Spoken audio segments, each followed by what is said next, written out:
नमस्कार, मी Shroti Rahul. News top 9 या बुलेटिनमध्ये आपलं स्वागत करते. महत्त्वाच्या सगळ्या घडामोडींचा आढावा न्यूज टॉप 9 मध्ये घ्यायचा सुरुवात करणार आहोत. आज मुख्यमंत्री फडणवीसांनी राज ठाकरेंची भेट घेतली, तर तिकडे ठाकरेंचे काही नेते मुख्यमंत्र्यांच्या भेटीसाठी पोहोचले होते. नेमकं काय घडलेलं आहे जाणून घेऊया.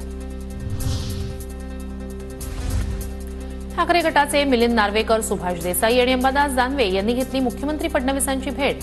बाळासाहेब ठाकरे यांच्या स्मारकानिमित्तानं भेट घेतल्याची माहिती.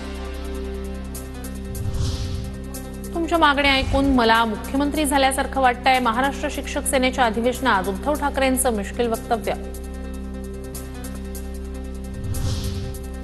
मुख्यमंत्री देवेंद्र फडणवीस यांनी शिवतीर्थवर राज ठाकरेंची भेट घेतली. निवासस्थानी दोघांमध्ये तासभर खलबतं. महापालिका निवडणुकीत भाजप मनसेला सोबत घेण्याची शक्यता. राज ठाकरेंसोबतची भेट राजकीय नव्हती. मुख्यमंत्री झाल्यानंतर राज ठाकरेंनी मला शुभेच्छा दिल्या, घरी आमंत्रण दिलं, त्यानुसार मी भेट घेतली. मुख्यमंत्री देवेंद्र फडणवीस यांची माहिती. महापालिका निवडणुकांच्या पार्श्वभूमीवर ही भेट असू शकते. फडणवीस राज ठाकरे यांच्या भेटीबद्दल भुजबळांची प्रतिक्रिया. भाजपच्या कोट्यातून अमित ठाकरे राज्यपाल नियुक्त आमदार होण्याची शक्यता. महापालिका निवडणुकीत भाजप मनसेला काही जागा सोडण्याची चिन्ह. राज ठाकरेंनी शिवाजी पार्कात एक नवीन कॅफे सुरू केला आहे. तिथे लोक चहापानासाठी येत असतात. राज ठाकरे फडणवीस भेटीवर संजय राऊतांची खोचक टीका.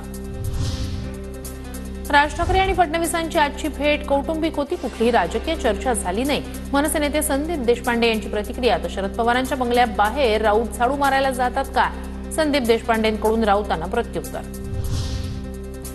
राज ठाकरेंना मी राजकारणात कधीही सिरियस घेतलं नाही. निवडणुकांच्या आधी त्यांच्या भूमिका भाजप विरोधात, तर ऐन निवडणुकीच्या काळात ते प्रो भाजप होतात. फडणवीस आणि राज ठाकरेंच्या भेटीवरून सुषमा अंधारेंचा हल्लाबोल.